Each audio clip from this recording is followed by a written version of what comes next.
नेपाल टेलिभिजनका लागि शिखर नेपाल प्राइभेट लिमिटेडको प्रस्तुति विकास र बहस। आदरणीय दर्शक महानुभावहरू नमस्कार। नेपाल टेलिभिजनबाट हरेक शनिबार बिहान 9 बजे प्रसारण हुँदै आइरहेको कार्यक्रम विकास र बहसमा यहाँलाई हार्दिक स्वागत गर्दछु। म शेखर खनाल। दर्शकवृन्द, कार्यक्रम विकास र बहसमा हामीले विशेष गरी भौतिक पूर्वाधार सेक्टरलाई समेट्दै आइरहेका छौँ।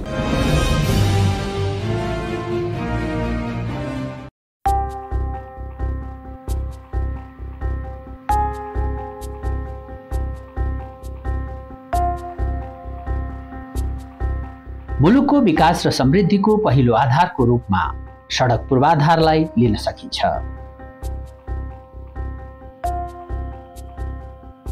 नेपालका प्रमुख राजमार्गहरूमध्ये महेन्द्र राजमार्ग लगायत अन्य सहायक राजमार्गहरूमा अविराम सेवा सुचारू भइरहेका छन्। नेपाल सरकार भौतिक पूर्वाधार तथा यातायात मन्त्रालय अन्तर्गतको सडक विभाग यसको जिम्मेवार निकाय हो।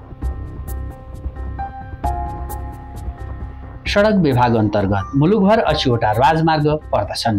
नेपालको पहिलो तथा महत्त्वपूर्ण राजमार्गको रूपमा रहेको महेन्द्र राजमार्गको हाल स्तरोन्नति भइरहेको छ। निरन्तर निर्माण प्रक्रिया सञ्चालन रहे पनि काममा ढिलासुस्ती भएको जनगुनासोप्रति सडक विभागका महानिर्देशक ज्यूको भनाइ यस्तो छ। यो सडक विभाग एउटा ठुलो संस्था हो। हाम्रो कभरेज एकदम ठुलो छ।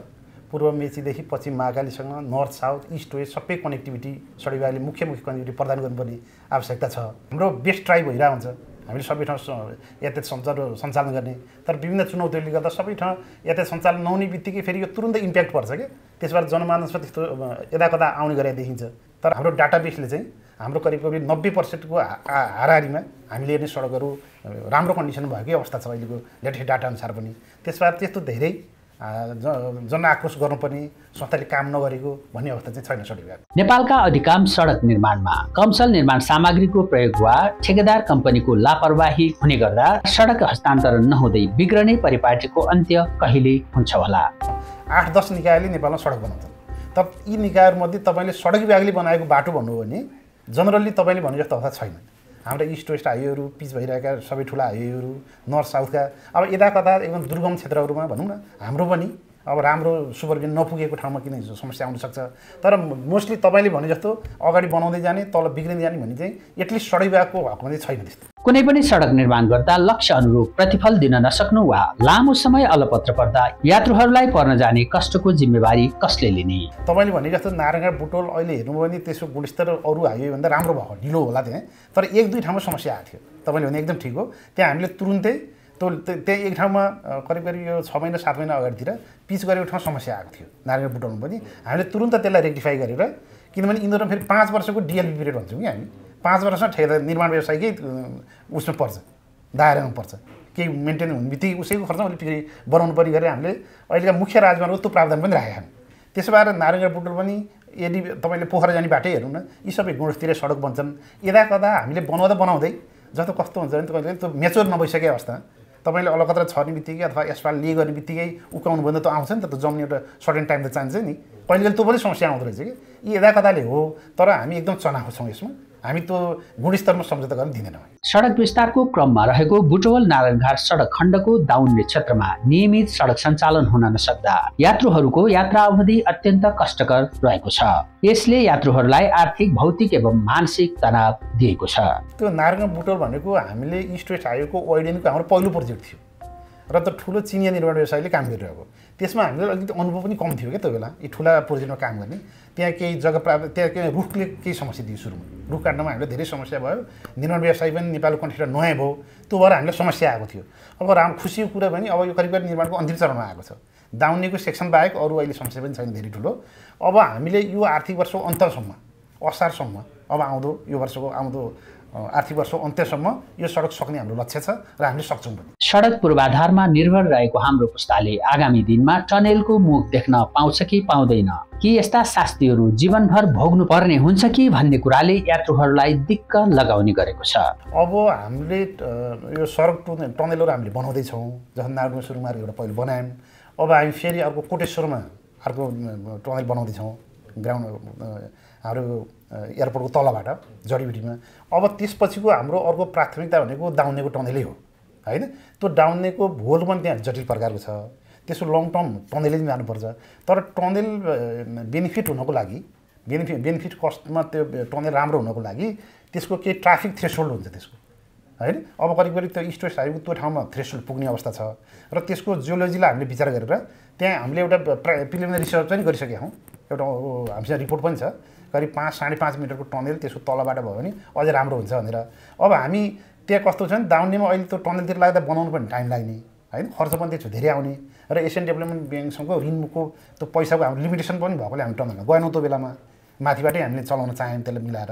र अब लङ टर्ममा चाहिँ हामी टनलमा जान्छौँ र त्यसको निर्माणमा यो सरकार पनि एकदमै सरकारले पनि प्राथमिकता दिइरहेको छ। समस्या जहाँ पनि छ, तर सडक विस्तारको समस्या जनतासँग प्रत्यक्ष सरोकार हुने समस्या भएका कारण नेपालका अधिकांश सडक मध्ये बीपी राजमार्गको समस्याले विभागको कामप्रति औँला उठाउने अवसर पाएको छ।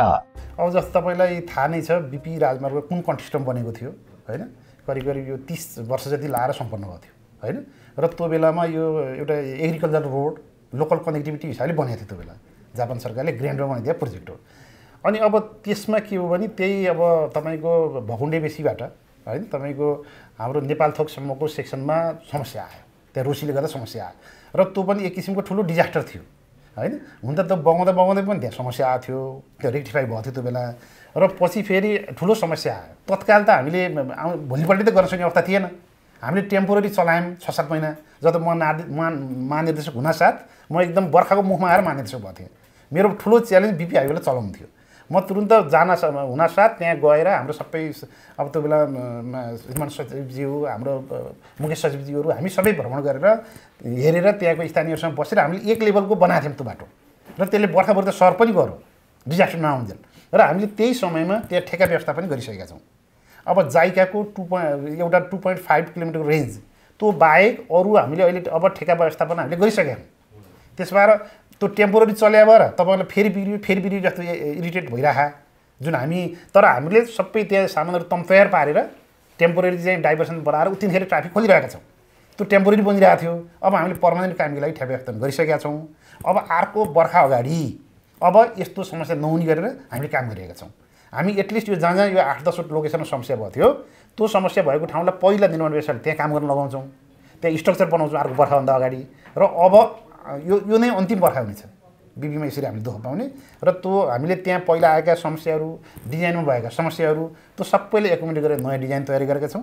त्यो डिजाइन अनुसार काम भएपछि अब त्यो समस्या हुँदैन। जनताले यातायात सुविधा सर्वसुलभ रूपमा पाउन् भनेर नै सरकारले विभिन्न रणनीतिक सडकहरू सञ्चालनमा ल्याउन लागेको हो। त्यसै अन्तर्गत पर्ने मध्य पहाडी राजमार्गको निर्माण प्रक्रियाको अवस्था कहिले टुङ्गिएला? अब यो राजमार्ग पनि तपाईँको सबै राजमार्ग यो कम्प्लिट भएको छैन। कति ठाउँ हामीले त्यहाँ ठिकै व्यवस्थापनै गर्न बाँकी छ, कहीँ जग्गाहरूको एलाइनमेन्ट विवाद छ भनौँ विभिन्न ठाउँमा। अब मोरलेस त्यो तर फराकिलो खालको एउटा मध्य पहाडबाट जाने त्यो महत्त्वपूर्ण राजमार्ग हो।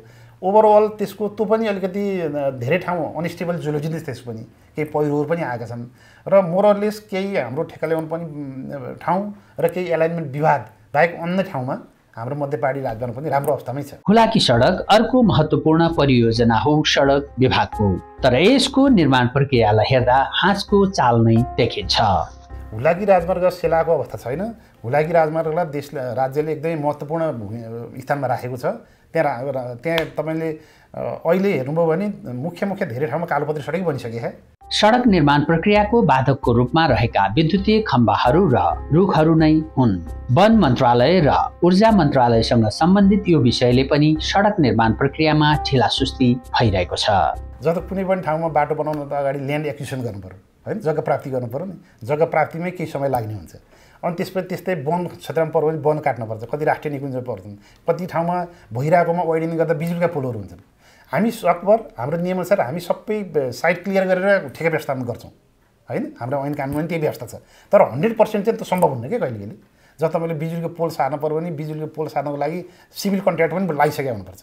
ऊ गएर ठाउँ बनाएपछि बल्ल बिजुलीको पोल सार्ने हो। अब हाम्रो मोरलेस सडक विभागको चाहिँ हाम्रो धेरै जसो राजमार्गहरू चाहिँ जग्गा प्राप्ति गरेर काम भइरहेको भएर हामीलाई धेरै जस्तो ट्रान्समिसन टावरतिर जस्तो जग्गा प्राप्तिको समस्या छैन। तर हाम्रै राइट अफ वेमा भएका रुख काट्न पनि हामीलाई समस्या छ कि। जस्तो आरओडब्लु भनेको हाम्रो यता तपाईँले इस्ट वेस्ट हाइवे गर्नु यता 25 भने 50 मिटर त क्लियर हुनु पऱ्यो नि। त्यो 50 मिटरमा भएको रुख काट्न पनि हामीलाई महिनौ लाग्ने अवस्था छ कि अहिले। तर अब अहिले आएर प्रक्रिया छुट्याउने अब नयाँ सरकारहरूले प्रक्रिया छुट्याउने छिटो गर्ने डिरेक्सन हामी गइरहेका छौँ। अन्य सरोकारवाला मन्त्रालयसँग समन्वय गरी त्यसको दीर्घकालीन निकास निकालेर मात्र सडक विस्तारको प्रक्रियामा जान मिल्ने अवस्था रहेको भए पनि विकास प्रक्रियालाई नरोक्ने दृष्टिकोणका कारण यस्ता आयोजनाहरू झमेलामा पर्ने गर्दछन्। होइन यस्तो हुन्छ, तपाईँको जस्तो सडक विभागमा चाहिँ मुख्यतया त्यो धेरै समस्या छैन त्यता खुद्रे आयोजनाहरूको। हाम्रो त जस्तो इस्ट वेस्ट हाइवे वाइडनिङ भन्नु त हाम्रो कार्यक्रमै हुन्छ। हाम्रा राजमार्गहरू 80वटा छन्, हाम्रो डिफाइन्ड कार्यक्रमै हुन्छ। त्यसमा त्यस्ता खुद्रे हुँदैन, तर कहिले विशेष महत्त्वको सडकहरू हुन्छन् कि त्यो लोकलको पनि पर्दैन, प्रदेशको पनि पर्दैन। सडक विभागले पनि करिब छोडिसक्यो। पहिला त सडकै थियो बनाउने, अब त देश सङ्घीय संरचना गइसक्यो। हाम्रो सङ्घीय सरकारको 80वटा हाइवे आए, प्रदेश सरकारको आफ्नै बाटो छ, स्थानीय सरकारको आफ्नै बाटो छ। यो बिचको ट्रान्जिसन फेज छ कि अब हामीले उहाँहरूलाई दिएर उहाँले पुरै लिइसके अवस्था पनि छैन। हामीले पनि हेरिदिरहनु पर्ने अवस्था छ। उहाँहरू पनि युङ नै हुनुहुन्छ नि, बन्दैछ। यो भएर कहिले समस्या आउँछ। अनि त्यस्तालाई हामीले विशेष महत्त्वको सडक राखेर नाम दिएर त्यो विभिन्न फीचर नम्बर दिएर काम गरिरहेका छौँ। र मुख्यतः हाम्रो चाहिँ जस्तो पहिला निर्वाचन क्षेत्र रणनीति सडक भन्थ्यो मान्यजीहरू होइन, त्यसमा पनि यहाँबाट यति छ भनेर हाम्रो डिजाइन गरेरै गरेका हुन्छौँ हामीले अघिल्लो वर्षै एलोकेसन गरेर। त्यसबाट त्यस्तो धेरै यहाँले भने जस्तो जुन अरू ठाउँ सुनिन्छ त्यस्तो खुद्रे आयोजनाहरूको समस्या चाहिँ हामीले कमै छ। सडक विस्तार सरकारको काम भए पनि यसको जिम्मेवारी सरकारले निजी निर्माण कम्पनीलाई दिने गर्दछ। निर्माण कम्पनीले रफ्तारमा गति बढाए पनि कतै न कतै त्रुटि हुने गरेको पाइन्छ। आगामी दिनमा सरकार र जिम्मेवार निकाय सडक विभागले यसको दीर्घकालीन समाधान निकालेर टेन्डर प्रक्रियामा जानुपर्ने हुन्छ। आयोजनाहरू बन्दै जान्छन्, ठेक्का व्यवस्थापनहरू हुँदै जान्छन्, कति राम्रो काम पनि हुन्छन् कुनै ठाउँमा। जस्तो तपाईँले अहिले हेर्नुभयो भने करिब हाम्रो 2100को रेन्जमा ठेक्काहरू होलान् सडक विभागमा होइन। त्यो मध्ये हामीले करिब तपाईँको 234वटा जति आयोजनाहरू चाहिँ हामीलाई समस्याग्रस्त आयोजन छौँ भनेर माने हौँ अहिले। त्यो पहिला ठुलो नम्बर थियो, त्यसलाई हामीले घटाउँदै यो वर्षहरूमा त्यो किन रुग्न हुन्छ भने विभिन्न कारणले रुग्न हुन्छन् कि जस्तो कुनै निर्माण व्यवसायीको नै नलाएर रुग्न हुन्छन्, उसको फोकस नपुगेर, कुनै हाम्रो कारणले रुग्न हुन्छन् जस्तो हामीले क्लियर गरिदिन सकेनौँ, त्यो निर्माण व्यवसायिक स्कोप छैन नि त, पोल हटाइदिन सकेनौँ। अनि कुनै चाहिँ फेरि दुइटैको कारणले रुग्न हुन्छन् कि हामीले पोल पनि घटाउन नसक्ने, उसले इफोर्ट पनि नलाउने। अनि कुनै फेरि दुइटैको स्कोपभन्दा बाहिरको कारणले रुग्न हुन्छन् कि जस्तै भनौँ न, जस्तो नेपाल र इन्डियाको बोर्डरमा कुनै पुल आइडेन्टिफाई भएको हुन्छ, नेपालतिरको पुलको एबिटमेन्ट बनिया हुन्छ, उतातिर चाहिँ फेरि परराष्ट्रसँग संयोजन गर्नुपर्ने हुन्छ भारततिरको बनाउनलाई। हामी कुरेर बसिरहन्छौँ। अनि कुनै अदालतमा गएर पेन्डिङ भएको हुन्छन् फेरि होइन, उहाँले चित्त बुझ्दैन, उहाँ अदालत जानुहुन्छ, स्वतन्त्रता छ नि त। अनि अदालतले स्टे अर्डर दिएका हुन्छन्। यी 4 कारणले मुख्यतया कन्ट्र्याक्टहरू क्रोनिक हुन्छन्। अनि हामीले के गर्यौँ भनेदेखि अब यो क्रोनिक त राखेर भएन कि उहाँले गर्ने भए उहाँलाई गर्न दिन पऱ्यो, नगर्ने भए यो टुङ्गाइदिनु पऱ्यो भनेर हामी चाहिँ एकदमै अहिले त अझ नयाँ अहिले मन्त्री आएपछि त हामीले त्यसलाई एकदमै पहिला पनि थियो त, तर अहिले एकदम प्रिसाइज एटेन्सन गरेर राखेका छौँ। त्यो मध्ये यहाँलाई अहिले डाटाकै हिसाबमा भन्नुभयो भने करिब 184वटा योजनाहरू चाहिँ आयो, हाम्रा ठेक्काहरू चाहिँ निर्माण व्यवसायीले गर्दाखेरि क्रोनिक भएको भनेर आइडेन्टिफाई भएको छ। अब त्यसको लागि चाहिँ हामी के गर्छौँ भनेदेखि अब हाम्रो नियम हुन्छ सार्वजनिक खरिद ऐन नियममा उहाँलाई कसरी चाहिँ ती रुग्नलाई हामी कारवाही गर्ने त भन्दा हामीले अहिले तपाईँलाई कारवाही गर्न नपर्ने कारण के छ त दिनुहोस् भनेर हामीले 15 दिन सूचना जारी गरेका छौँ। अहिले धेरै सूचना जारी भइरहेको। अब त्यो आएपछि हामी उहाँको सबै उहाँको के कारणले हो त, उहाँलाई एकबार मनासिब कारण दिन पऱ्यो नि डिफेन्ड गर्ने पर्याप्त रूपमा। अब उहाँ आउनुहुन्छ अनि उहाँ आएर हामीलाई त्यो मनासिब लागेन भने अब हामी एकदमै ठेक्काहरूलाई तोडेर ठेक्काहरूलाई अन्तिम रूप दिएर नयाँ ठेक्काहरू गर्ने चरणमा जानुपर्ने आवश्यकता छ। तर नयाँ ठेक्कामा जाँदा त्यो एकपल्ट तोडिसकेपछि फेरि गर्नु पनि च्यालेन्ज पनि छ। फेरि हामीलाई त्यो पनि थाहा छ सरकारलाई, किनभने त्यो जाने बित्तिकै अहिले स्रोत सहमति लिनुपर्ने, अनि त्यो अर्काले काम गरेर ठेक्कामा अर्को निर्माण व्यवसायी एट्र्याक्सन नहुने, अनि निर्माण व्यवसायीको पहिला त कम लागतमा गरे भन्नुहुन्छ, अहिलेसम्म त कस्ट बढिसकेको हुन्छ नि त। अनि राज्यलाई ठुलो भार तिर्नु पर्ने, अनि सबै ब्याङ्कबाट हामीले ग्यारेन्टीहरू सिज गर्दैछ। त्यो त ब्याङ्कहरू पनि अब 100औं ठेक्काहरू तोडिँदाखेरि त ब्याङ्कहरूलाई पनि गाह्रो हुन्छ। यो सबै संयोजन गरेर हामी छलफल गरेर यसको हामी उचित निर्णय लिन्छौँ। सडक विस्तारमा हुने ढिलाइले यात्रुवर्गलाई अप्ठ्यारो मात्र होइन, यसबाट राज्यले ठूलो आर्थिक भार खेप्नु पर्ने हुन्छ। टेन्डर गर्दा नै यस विषयमा छलफल हुनुपर्ने र कडा निर्देशन दिन सकेमा ठेकेदार कम्पनीलाई दबाव पर्न जान्थ्यो, जसको कारण टेन्डर प्रक्रिया नै खारिज गर्न सकिन्थ्यो। जुन प्रक्रियाको डरमा ठेकेदार कम्पनीले जिम्मेवार भएर कार्य सम्पन्न गर्न दत्तचित्त भएर लाग्ने थियो। यसको राम्रो इम्प्याक्ट पनि गएको छ। हामीले सूचना निकाल्ने बित्तिकै कति अलग भएका कन्ट्र्याक्टरहरू म गर्छु भनेर आएर हामीले थाहै नबन्द गरेर साइड मोडलाई गएर काम भइसकेको रहेछ। उहाँ गर्छु भनेर आउनुहुन्छ, सम्पूर्ण गल्ती चाहिँ दोहोऱ्याउनु हुन्न भनेर प्रतिबद्धता गर्नुहुन्छ र हामी हप्ता माइलस्टोन राखिदिन सक्छौँ। हैन। उहाँले पहिला के हो भनेदेखि हामी 6 महिना जति माइलस्टोन राखिदिने, बिचमा अनेक परिवर्तन हुने, 6 महिनापछि फेरि फलो गर्न नसक्ने। अब विभिन्न यहाँले मध्यमार्गी बाटो भन्नुभयो नि, हामी अब हाम्रो तालुक मन्त्रालयसँग बस्छौँ, हाम्रो मन्त्रीजीको निर्देशनअनुसार हामी अगाडि बढ्छौँ। यसको लागि मेरो सुझाव मन्त्रीजीलाई पनि के हुन्छ, हामी के भनिरहेका छौँ भने अब उहाँको मनस्वी कारण हेरौँ हैन। अनि उहाँको कारण हेर्ने बित्तिकै हामीलाई करिब त हामीलाई पहिला पनि अनुभव छ नि त, हामी तोडिन पनि सक्छौँ हेरेर। अब त हुनै नहुने भए त राखेर कामै भएन, त वर्षौँसम्म पालेर राख्ने कुरो त भएन। अनि यदि उहाँलाई मौकै दिनु पऱ्यो भने पनि छोटो माइलस्टोन राखेर 1 हप्तामा म यति गर्छु, जहाँ तपाईँ बाटो 50 किलोमिटर बाटो बनाउँछ, 50 किलोमिटर बाटो बनाउँछ भने उहाँले 20 किलोमिटरको पहिलो लेयर म 15 दिनमा हाल्छु, हामी मोनिटर गर्छौँ। अर्को लेयर 15 दिनमा हेर्छौँ। त्यो गरेर उहाँले माइलस्टोन मिट गर्दै जानुभयो भने 6 महिनामा कामै सक्नुहुन्छ भने त किन तोड्नु पर्ला। सडक विस्तारमा ढिलाइ हुँदा यसको लागत पनि बढ्न जाने निश्चित छ। यसबाट सरकार र ठेकेदार कम्पनी दुवैलाई हानि हुन जान्छ। तर पनि यस विषयमा कसको कमजोरी होला सोचनीय विषय रहेको छ। उहाँहरू कन्ट्र्याक्ट गरिसकेपछि त बजेट थप्ने भन्ने कुरै हुँदैन। उहाँले म 1 करोडमा बनाउँछु भनेको कुरो त 1 करोडमै बनाउनुपर्छ। उहाँको प्राइस एडजस्टमेन्ट पाउनु होला एउटा सर्टेन टाइमसँग, त्योभन्दा बढी उहाँलाई सुविधा हुँदैन र गुणस्तरमा पनि सम्झौता हुँदैन। अब यस्तो हुन्छ तपाईँको त्यहाँ उहाँहरूलाई पनि त मूल्य वृद्धि दिएको हुन्छ ठेक्कामा हैन। यति वर्षपछि त उहाँको मूल्य त वृद्धि हुन्छ नि प्रत्येक वर्ष, त्यो ठेक्कामा प्रोभिजन हुन्छ। ठेक्कामा प्रोभिजन भन्छ मूल्य वृद्धि हामी दिन्छौँ हैन। अनि त्यसपछि उहाँलाई अब हाम्रो कारणले उहाँ सफर हुनुहुन्न। यदि हाम्रो कारणले नै त्यो ठेक्का कुर्ने भयो भने त्यहाँ फरफार गर्ने हाम्रो नियम छ हैन। त्योभन्दा अगाडि उहाँलाई त्यहाँबाट मुक्ति दिएर हामी अर्को नयाँ चरणमा जान सक्छौँ। काठमाडौँ उपत्यकाको अति नै व्यस्त एवं महत्त्वपूर्ण सडकको रूपमा रहेको रिङ रोड विस्तारको क्रम चलिरहेको छ। कलङ्कीदेखि महाराजगञ्ज हुँदै कोटेश्वरसम्मको सडक विस्तारको क्रम चलिरहेको छ। यसका सम्बन्धमा सडक विभागको धारणा कस्तो हुनुपर्दछ? सडक विभाग भने यस्तो संस्था हो, यहाँ विभिन्न एक्सपर्टिजका मान्छेहरू छन्, विदेश भ्रमण गरेका छन्, विदेश पढाएका मान्छेहरू छन्। अनि के भयो भने त्यो बेलामा म त्यो गुणस्तर अनुसन्धान विकास केन्द्रमा काम गर्थेँ, QRDC भनिन्छ। अनि हामी इन्डियामा प्रशस्त देख्छौँ कि यस्तो संरचनाहरू फुत्ता हुने। यो ग्रेड सेपरेटेड, काहीँ फ्लाइओभर भन्ने नाम त अब आकाशमा बसी फ्लाइओभर भनिन्छ, कहिले ग्रेड सेपरेटेड भनिन्छ। त्यो नाममा नै विवाद भयो नेपालमा एकपल्ट। अनि हामीले के गर्यौँ भने कमसेकम एउटा स्ट्रक्चर त्यस्तो बनाउन सकिन्छ कि अब कतै। अनि हाम्रो कोड चाहिँ के थियो भने ग्वारको, सातो बाटो र एकान्त कुना, त्यो 3टा ठाउँ चाहिँ हामीले केही ओभरपासहरू बनाउनुपर्छ, ग्रेड सेपरेट गर्नुपर्छ भन्ने कन्सेप्ट थियो। त्यो मध्ये हामीले सबैभन्दा सजिलो ठाउँ छानेर गएको छानेको। त्यहाँ यदि असफल भयौँ भने हामी यस्तो संरचना नेपालमा नबनाउने कि, जति इन्डियामा त एकदम सफल भयो नि त यस्तो। तपाईँ अमेरिकामा देख्नुभयो नि त्यो 20-30 मिटर अग्लोसम्म MSC वाल भन्छ त्यसलाई, त्यो बन्द रहेछ। अनि हामीले एउटा यसमा हामी छलफल गर्छौँ, यदि यो सफल भयो भने अरू ठाउँ बनाउला भनेर सुरु गऱ्यौँ हामीले। र यो प्रिलिमिनरी हाम्रै कन्सेप्ट थियो भनौँ न। त्यो बेलाको तत्कालीन सचिव केशव शर्मा सर, अनि म QRDC को त्यो बेला म त त्यहाँ CD पदमा कार्यरत थिएँ त्यो बेला। अनि यो कन्सेप्ट चाहिँ हामी सबै सर्टिफाइड कन्सेप्ट हो त्यो बेलाको होइन। र त्यो बनाउँदै लाँदा बिचमा अलिकति निर्माण व्यवसायले बनाउँदा पहिलोपल्ट थियो नि त, अलिकति अनुभव कमीले केही कन्ट्रोभर्सी पनि भयो। तर एट लास्ट चाहिँ अहिले त्यसले राम्रै काम गरेको छ। अब हामी यसको अवस्था हेरेर त्यो पनि 5 वर्ष निर्माण व्यवसायकै उसमा पुल्टामा रहन्छ, त्यहाँ केही शान्ति र समस्या आएन पनि। र त्यो सफल भयो भने हामी अब अरू चोकहरू पनि बिस्तारै यस्तो अरू चोक होइन, अहिले त इस्ट वेस्ट हाइवेको वाइडनिङमा जानुभयो भने तपाईँ अहिले त तराईमा धेरै ठाउँ, झापामा विभिन्न ठाउँ यस्तो संरचना 10औँ पनि राख्न हो बन्छन् त्यहाँ। अब यसकोले पनि हामीलाई कन्फिडेन्स दिएको छ कि। र अब यस्ता नयाँ कुराहरू ट्राई गर्नलाई यस्तै गरेर तपाईँले बिजुलीको आर्च ब्रिज देख्नुहुन्छ होइन, अनि मुगलिनकै आर्च देख्नुहुन्छ।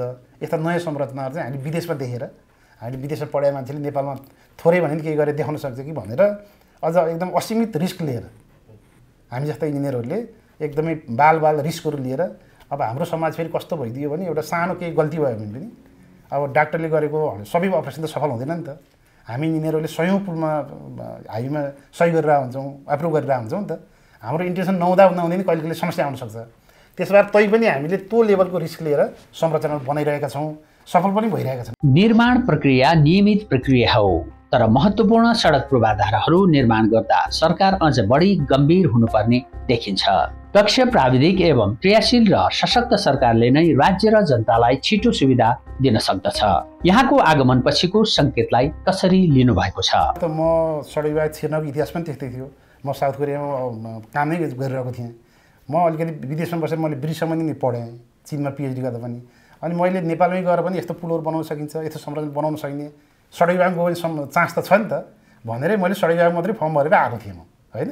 र अब म आएपछि जस्तो फेरि धेरै नयाँ काम गर्न मलाई लेखेर चाहिँ म साथीहरूले पनि भन्ने गर्छु जब हामी आउने बित्तिकै डिजाइन बिलको कुराहरू आयो निर्माण व्यवसायले नै डिजाइन गर्ने कि पहिला डिजाइनमा विभिन्न समस्या आउँथ्यो हामीले त्यसको लागि बिड डकुमेन्टहरू बनाइदिएर सबै फाइनल गरिदिएर अहिले तपाईँले सयौँ पुलहरू देख्नुहुन्छ यी ठुला पुलहरू सबै निर्माण व्यवसायले बाहिर गएर डिजाइन गरेर ल्याएका डिजाइन एन्ड बिल परिदिएका पुलहरू हुन् त्यस्तै हामीले फेरि सिद्धबाबा सुरुङमारा गऱ्यौँ इपिसी मोडलमा त्यो पनि हामी नै अग्रसर भएर इपिसी भनेको अझ बढी रिस्क निर्माण व्यवसायलाई दिने होइन टर्नकी खालको के पुरै टर्नकी त होइन भनेर हामीले त्यो पनि नयाँ काम गऱ्यौँ त्यस्तै टनल बनाउने कुरा नर्म्सै थिएन हामीसँग पहिला नर्म्सहरू बनायौँ होइन अनि त्यस्तै तपाईँले हामी अझ हाइब्रिड एन्ट्री मोडल अझै नयाँ अहिले इन्डियामा जुन पुलहरू बाटाहरू बनेका विभिन्न मोडलबाट उनीहरू बनाएछन् अब त्यसबाट अब मेरो बाहिरको विज्ञता भनेको जस्तो यदि यो लेभलको मान्छे सडैबामा नछिरेको भए ती त्यत्रो गहन रिस्कहरू नलिएको भए त्यता ठुला आर्च ब्रिजहरू बन्ने पनि थिएन र यहाँले भने जस्तै म यो पदमा नहुँदा पनि मैले विभिन्न चरणबाट अरू कन्डिसन गरेँ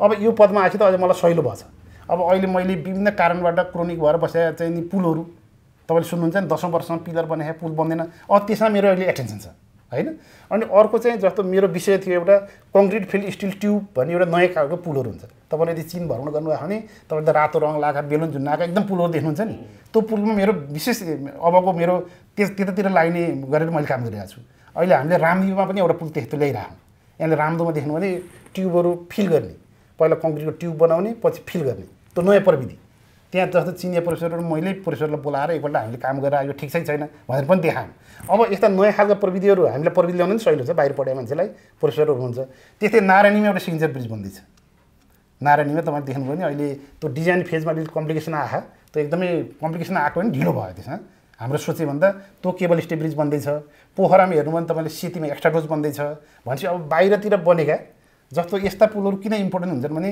जस्तो विदेशी राष्ट्रपतिहरू नेपाल आइरहेका हुन्छन् अब हामीले पनि केही गरेका छौँ भने जस्तो एयरपोर्टबाट सर आउँदाखेरि त धोबीखोला पुल देख्दाखेरि ओहो यो अहिले धोबीखोला पुलमै काठमाडौँ देखाउनु त्यो पुल देखाउँछ होइन भनेपछि हाम्रो इन्फ्रास्ट्रक्चरले सेन्टर पनि सारेको नि त त्यसबाट त्यता पनि नयाँ प्रविधि ल्याउने र मेरो महानिर्देशक भएपछि त अझै बढी जिम्मेवारी अझ सजिलो पनि छ कति नयाँ प्रविधिहरू ल्याउन रिस्क पनि छ र त्यो सबैलाई ब्यालेन्स गरेर मैले काम गरिरहेको छु सडक जाम अहिले प्रमुख समस्याको रूपमा देखिएको छ सरसर्ती रूपमा हेर्दा सडक जामको समस्या निराकरण गर्ने संयन्त्र ट्राफिक प्रहरी हो भन्ने मानसिकता रहिआएको छ यसमा सडक विभाग जिम्मेवार निकायको रूपमा आफ्नो भूमिका निर्वाह गर्दै आएको छ एकदम भूमिका छ जस्तो तपाईँको त्यो इन्टरसेक्सनहरूको इम्प्रुभमेन्ट होइन मुख्यतः सडकहरू हामीले हेर्ने सडकहरू धेरै छन् रिङ रोड छ तर भित्रभित्र हाम्रा छैनन् तर हाम्रो के त पहिला सडकलाई एकदम अप टु डेट अवस्थामा राख्ने अनि त्यसपछि तपाईँको इन्टरसेक्सनहरूको इम्प्रुभमेन्ट त्यहाँ तपाईँको सिग्नलहरू राख्ने अनि त्यसपछि हाम्रा विभिन्न चोकहरूमा विभिन्न अवस्थामा ट्राफिक लाइटहरू बिग्रिरहेको त्यसलाई मर्मत गर्ने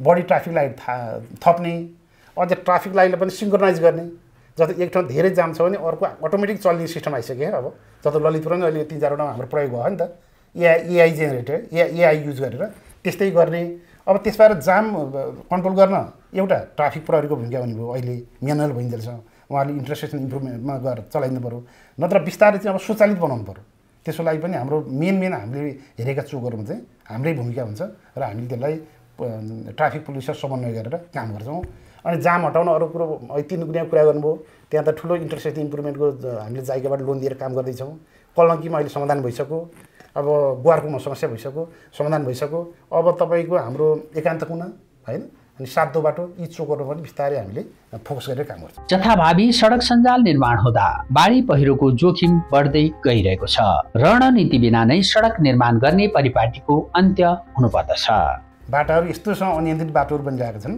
तिनै बाटाहरूले गर्दा हामीलाई च्यालेन्ज भइरहेको छ हाम्रो मुख्यतः हाम्रो त डिफाइन्ड राजमार्ग छ 80वटा राजमार्ग भन्ने यो यहाँबाट जान्छ भन्ने तर त्यो 80वटाको करिब 15,000 किलोमिटर बाटो हामीले हेर्छौँ अहिले देशमा करिब 1 लाखभन्दा बढी किलोमिटर बाटो छ स्थानीय निकाय विभिन्न खालका अब तपाईँले भने जस्तै पनि बिग्री छ त्यसले गर्दा त्यो रोसीमा पोहोर आएको पहिरो एउटा कारण त्यो पनि थियो किनकि त्यो धेरै चाहिँ अनियन्त्रित बाटाहरू बने अब यसको सुझाव चाहिँ के भने मास्टर प्लान बनाउनु पऱ्यो होइन प्रदेशहरूले पनि मास्टर प्लान बनाउनु पऱ्यो स्थानीयले पनि मास्टर प्लान गराउनु पऱ्यो अनि मुख्य बाटा मात्रै राख्नु पऱ्यो कि होइन त्यसबाट अब त्यो बनाइसक्नु भएको पनि छ यसो नेगेटिभ मात्रै छैन एकपल्ट त्यो त्यत्रो एउटा लहरै आयो क्या अहिले तपाईँ मै तनहुको मान्छे मेरो गाउँमा पनि पहिले बाटो थिएन होइन तल एउटा भानुमार्ग थियो अहिले जानुभयो भने मेरो गाउँमा चाहिँ 4वटा बाटो छन् त्यो तलबाट वहाँ चाहिँ एकदम अनियन्त्रित छन् अब त्यो मध्येबाट हामीले छानेर एकदम गुणस्तरीय सडक मात्रै अगाडि बढ्यो